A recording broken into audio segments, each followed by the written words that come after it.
नवरात्रि में चौथे दिन देवी को कूष्मांडा के रूप में पूजा की जाती है। अपनी मंद हल्की हंसी के द्वारा अंड यानी ब्रह्मांड को उत्पन्न करने के कारण इस देवी को कूष्मांडा नाम से विशिष्ट नाम पुकारा गया है। जब सृष्टि नहीं थी, चारों तरफ अंधकार ही अंधकार था, तब इसी देवी ने अपने हास्य से ब्रह्मांड की रचना की थी और इसीलिए इन्हें सृष्टि की आदि स्वरूपा आदि शक्ति कहा गया है। देवी की 8 भुजाएं हैं, इसलिए अष्टभुजा कहलाई जाती हैं। इनके 7 हाथों में कमंडल, धनुष, बाण, कमल पुष्प, अमृतपूर्ण, कलश, चक्र और गदा है। 8वें हाथ में सभी सिद्धियों और निधियों को देने वाली जपमाला है। देवी का वाहन सिंह है और मां को कुम्हड़े की बलि प्रिय है। देवी का वास सूर्य मंडल के भीतर लोक में है। सूर्य लोक में रहने की शक्ति क्षमता केवल इन्हीं में है और इसलिए इनके शरीर की कांति और प्रभा सूर्य की भांति है। इनके ही तेज से 10 दिशाएं आलोकित हैं। ब्रह्मांड की सभी वस्तुओं और प्राणियों में इन्हीं का तेज व्याप्त है। मां कूष्मांडा की आराधना करने वाले साधक को मां सुख, समृद्धि और उन्नति प्रदान करती है। नमस्कार, मैं हूं करिश्मा और नवरात्रि यानी कि शक्ति की आराधना का पर्व 9 दिन तक चलने वाली दुर्गा पूजा की शुरुआत हो चुकी है, जिसमें 9 दिन तक मां के अलग अलग रूप की आराधना की जाएगी। मां धन, संपन्नता, ऐश्वर्य, सुख, शांति और मनोवांछित फल देने वाली हैं। भक्तिभाव के साथ की गई आराधना से मां प्रसन्न हो जाती हैं और अगर विधि विधान से आराधना की जाए तो पूजा का विशेष फल मिलता है। नवदुर्गा पर्व के चौथे दिन की शुरुआत होती है मां कूष्मांडा की आराधना से। माता के इस रूप की आखिर कैसे पूजा की जाए, हम इस साल भर ताकि सुख, समृद्धि और शांति मिले, इसके विधि और महत्व को बताने के लिए इस वक्त हमारे साथ जुड़ चुकी हैं एस्ट्रोलॉजिस्ट डॉक्टर कविता मेहता जी। आदि शक्ति कहा जाता है मां कूष्मांडा को, और समस्त ब्रह्मांड जिसके गर्भ से उत्पन्न हुआ हो, जिसके उदर से उत्पन्न हुआ होगा, उसका स्वरूप कितना तेजोमय होगा ये हम समझ सकते हैं। माँ का स्वरूप अत्यंत तेजोमय है, हजारों करोड़ों सूर्य के समान उनका स्वरूप तेजोमय है। ब्रह्मांड में जब एक पदार्थ के रूप में ब्रह्मांड की उत्पत्ति हुई, तब उसमें ऊर्जा का संचार करने के लिए माँ कूष्मांडा का आह्वान किया गया। माँ कूष्मांडा से एक निराकार ज्योति के रूप में किरण का उद्गम हुआ और उसने एक अंड रूप लेकर धीरे धीरे संपूर्ण ब्रह्मांड को तेजोमय कर दिया। समस्त सूर्यों की उत्पत्ति यानी 12 आदित्य सूर्य बतलाए गए हैं ब्रह्मांड में। उनमें से जो हमारे आकाश गंगा में सूर्य हैं, आदित्य हैं, उनकी उत्पत्ति के लिए भी माँ से हुई है। सूर्य के मध्य में माता दुर्गा स्थित है, माता कूष्मांडा स्थित है। तो समस्त ब्रह्मांड अगर चलायमान है, कोई शक्ति है, तो वो माँ कूष्मांडा की ही है। डॉक्टर कविता, ये बताएं कि माँ कूष्मांडा देवी की पूजन, इनका विधि विधान और आखिर माँ को कैसे प्रसन्न किया जाए आज के दिन।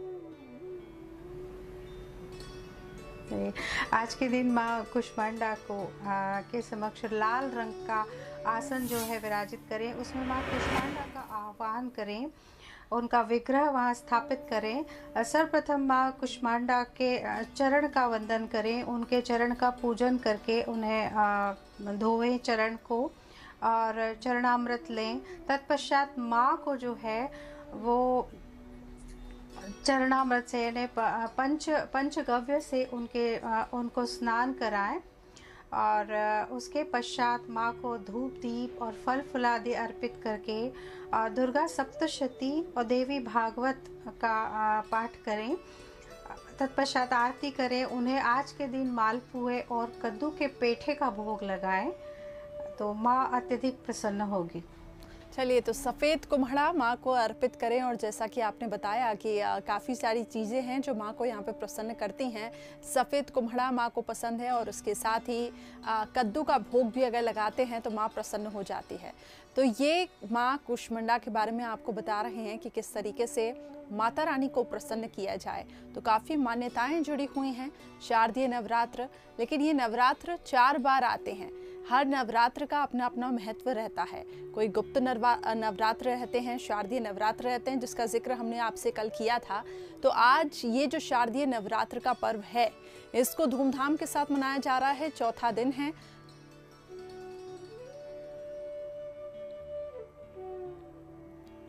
तो भक्तों में काफी ज्यादा उत्साह आज के दिन देखने को मिल रहा है। नवदुर्गा का चौथा स्वरूप है माँ कुष्मांडा। अनंत शक्तियों से संपन्न है माँ। लेकिन माँ कुष्मांडा की आराधना कैसे करें, कैसे माँ सबकी हर मनोकामनाओं को पूरा करें, इसके लिए बहुत ज़रूरी है कि माँ को प्रसन्न किया जाए।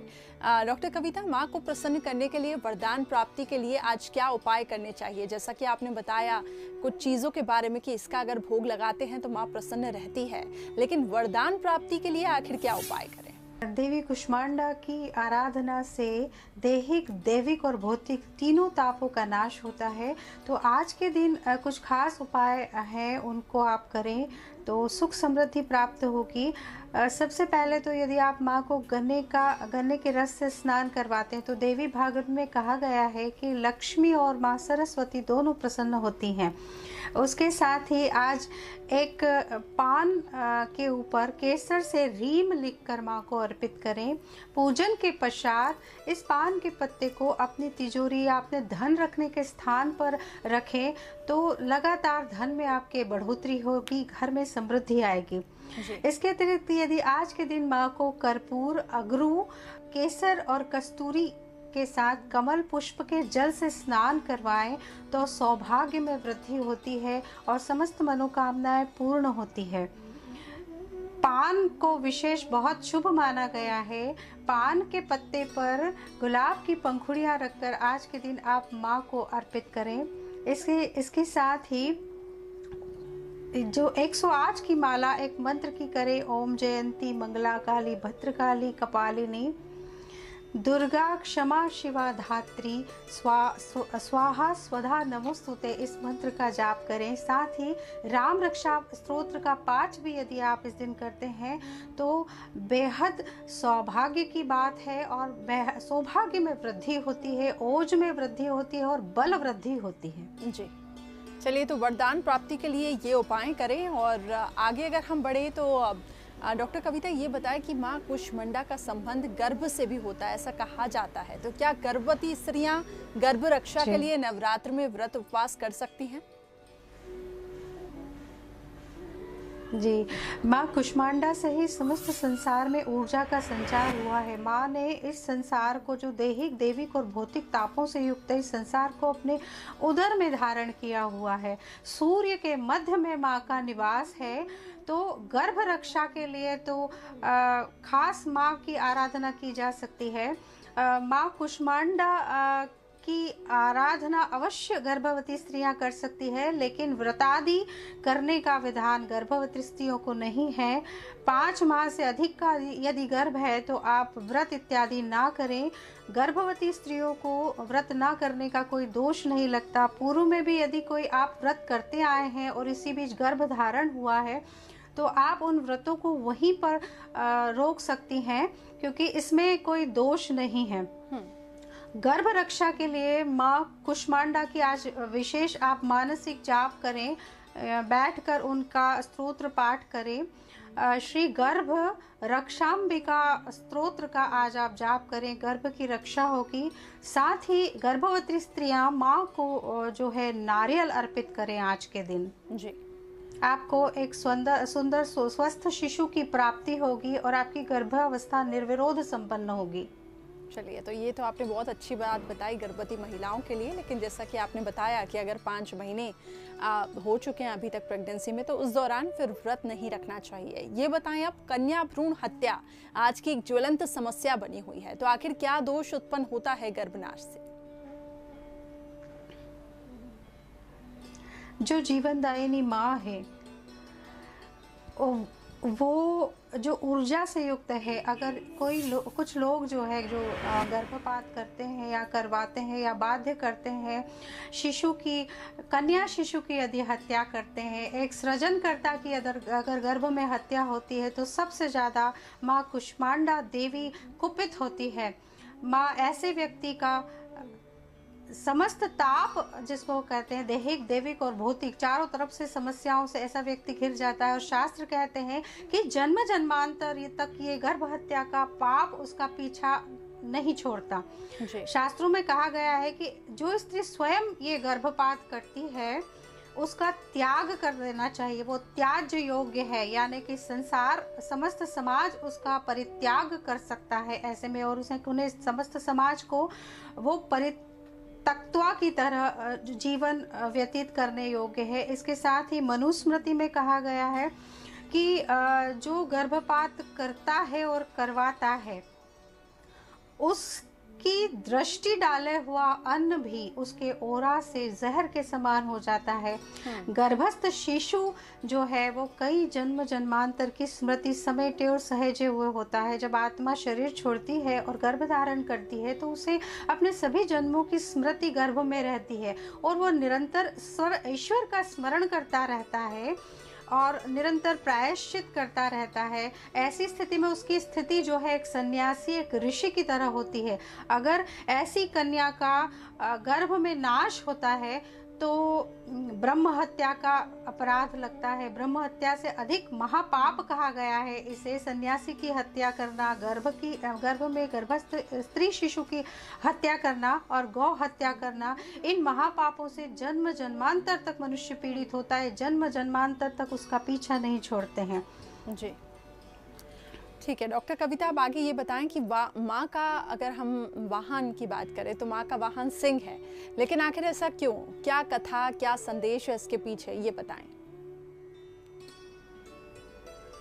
जी इसके पीछे एक कथा है कि जब पार्वती ने करोड़ों लाखों वर्षों तक शिव जी का जो है वो तपस्या की, उसके कारण उनका स्वरूप काला हो चुका था।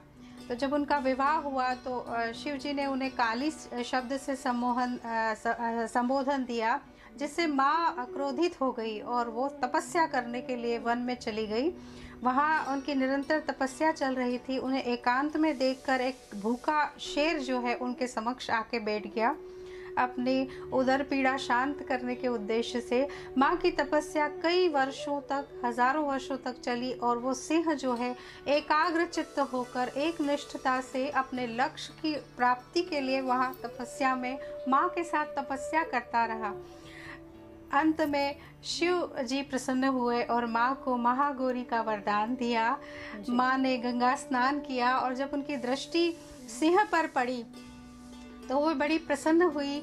सिंह की जो है एक निष्ठता, एकाग्र उसकी लक्ष्य के प्रति उसका समर्पण देखकर अत्यंत प्रसन्न हुई और उसे अपने वाहन के रूप में माँ ने स्वीकार किया।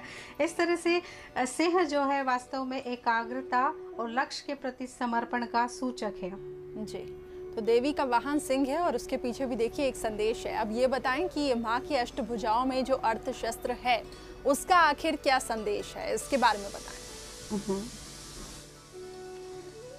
जी, माँ की अष्टभुजाओं में जो है 8 तरह के अस्त्र शस्त्र दिए गए हैं। इसमें धनुष, बाण, जो है चक्र और गदा, उसके साथ ही कमल के साथ पुष्प, एक अमृत कलश है और एक हाथ में माँ के माला है।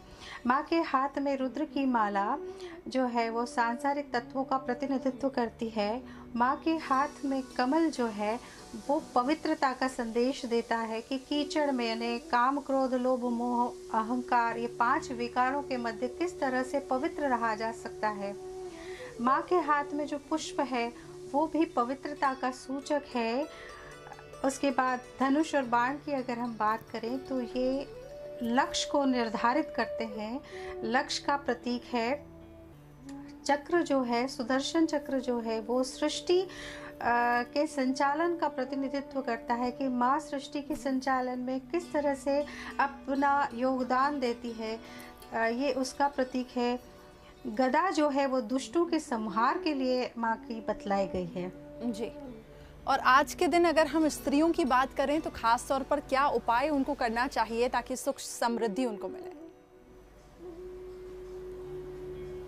बिल्कुल, स्त्रियों के लिए विशेष उपाय आज किया जा सकता है, क्योंकि माँ कुष्मांडा का ही एक रूप माँ अन्नपूर्णा का भी है। माँ कुष्मांडा ही अन्नपूर्णा है, तो स्त्रियों को तो खास तौर से आज विशेष उपाय करना चाहिए। पूजन के समय एक लाल, साफ, स्वच्छ और नए कपड़े में 11 कोड़ियाँ और 3 गोमती चक्र बांध दें और माँ के समक्ष रखें, धूप दीप करें। जब पूजन समाप्त हो जाए तो कन्या को भोजन कराएं, उसको यथाशक्ति दक्षिणा दें। तत्पश्चात उस पोटली को, जो कोड़ियों और गोमती चक्र जिसमें रखे हुए हैं हमने, जिसे हमने माँ के समक्ष रखा था, उसे अपने रसोई घर में किसी ऊंचाई पर टांग दें या ऊंचाई पर रख दें, तो आपके हाथों कभी भी अन्न धन की कमी आपके परिवार को नहीं होगी। चलिए, तो ये तो बहुत अच्छी बात है, स्त्रियों को ये सब उपाय करने चाहिए ताकि माँ बिल्कुल प्रसन्न रहें। इसके आगे अगर हम बढ़ें तो कुछ विशेष उपाय आज के दिन जो सभी को करने चाहिए। जी, आज के दिन जो है माँ के बीज मंत्र का विशेष रूप से जाप करें। ओम ऐं ह्रीं देव्ये नमः, इस बीज मंत्र का आप लगातार 108 बार जाप करें माँ के समक्ष बैठकर, तो समस्त बाधा और व्याधि समाप्त होगी। आपके शरीर में तेज उत्पन्न होगा। माँ कुष्मांडा विशेष रूप से शरीर के तेज की द्योतक है, शरीर को तेज प्रदान करती है। ये अनाहत चक्र की जागृति करती है। अनाहत चक्र सूर्य का प्रतिनिधित्व करता है। हमने कई कथाएं भी सुनी है कि भगवान हनुमान जी माता सीता और रामचंद्र जी को बेहद प्रिय थे। उनके प्रिय होने का एक कारण यह भी है कि जो हनुमान जी ने अपने हृदय में माता सीता और रामचंद्र जी को स्थान दिया था, वो अनाहत चक्र के पास दिया था, जो जहाँ पर लक्ष्मी जी और विष्णु जी का वास है, उनके मध्य में माता सीता और श्री राम को स्थान दिया था। इसलिए भी श्री राम और माता सीता हनुमान जी से अत्यधिक प्रसन्न थे। तो आज के दिन माँ की कुष्मांडा की आराधना करने से अनाहत चक्र की जागृति होती है। ये न सिर्फ शारीरिक रोग, खास तौर से हृदय, फेफड़े, जिनको हृदय और फेफड़ों की तकलीफ है, जिनको बाहों में, बाजुओं में कोई प्रॉब्लम है, लिम्फेटिक ग्लैंड से संबंधित समस्या हैं, उनको माँ की आराधना आज के दिन विशेष करनी चाहिए। जी, चलिए, तो ये तमाम चीज़ें हैं, तमाम उपाय हैं जो कि डॉक्टर कविता ने बताएं। एक आखिरी सवाल मेरा, आज के दिन क्या सावधानियां आखिर बरतनी चाहिए? जी, आज के दिन जो विशेष सावधानी बरती जा सकती है, उसमें सबसे पहले तो ये है कि मन वचन कर्म में शुद्धता रखें। किसी के लिए कोई बैर भाव न लाएं, क्योंकि ये एक प्रकार से मानसिक गंदगी है और माँ को शारीरिक और मानसिक किसी भी प्रकार की अशुद्धि पसंद नहीं है। शुद्धता से माँ का जाप करें और संकल्प लें, दिन भर किसी भी प्रकार का नकारात्मक विचार मन में न लाएं। आज के दिन शुद्धि से, जितना शुद्धि के साथ आप तन मन की पवित्रता के साथ आप माँ की आराधना करेंगे, आपकी मनोकामना, आपका संकल्प उतनी शीघ्रता से माँ संपूर्ण करेगी। माँ ऊर्जा की कारक है, आपके हर कार्य में गति आएगी, आपकी मनोकामना तीव्रता से पूर्ण होगी, धन की संपन्नता आएगी, आरोग्य प्राप्त होगा। इस तरह से यदि हम कभी कभी क्या करते हैं कि जब पूजन करते हैं तो हमारा ध्यान कई जगह भटकता है। पूजा करते समय जब हम किसी की आराधना में लीन है तो फिर लीन ही रहना चाहिए, तभी उस तपस्या का, उस पूजा का पूर्ण फल प्राप्त होता है, अन्यथा आपको पूजा का फल प्राप्त नहीं होगा। खास तौर से आज के दिन कन्या को जरूर भोजन कराएं, कन्याओं को, और गर्भवती स्त्री अगर घर में है तो उसका वैसे तो सम्मान हमेशा करें, पर आज के दिन उसको विशेष कोई लाल रंग की वस्तुएं या लाल सौभाग्य सामग्री उसको आप अपने हाथों से दें पूजन के पश्चात। जी, और आज के ही दिन नहीं, ये जो 9 दिन है ये काफ़ी ज़्यादा खास हैं, तो इस वक्त महिलाओं की काफ़ी ज़्यादा इज्जत, काफ़ी ज़्यादा सम्मान करना चाहिए। बहुत बहुत शुक्रिया डॉक्टर कविता, हमारे साथ जुड़ने के लिए। कई महत्वपूर्ण जानकारियाँ आपने हमारे दर्शकों के साथ साझा की। तो इसी के साथ हमारे इस खास कार्यक्रम में फिलहाल इतना ही। उम्मीद करते हैं कि माता रानी आपकी झोली खुशियों से भर दे और सुख समृद्धि और शुभकामनाएं हमारी आपके साथ है। बुलेटिन में इतना ही। खबरों का सिलसिला जारी है। मुझे दीजिए इजाजत। नमस्कार।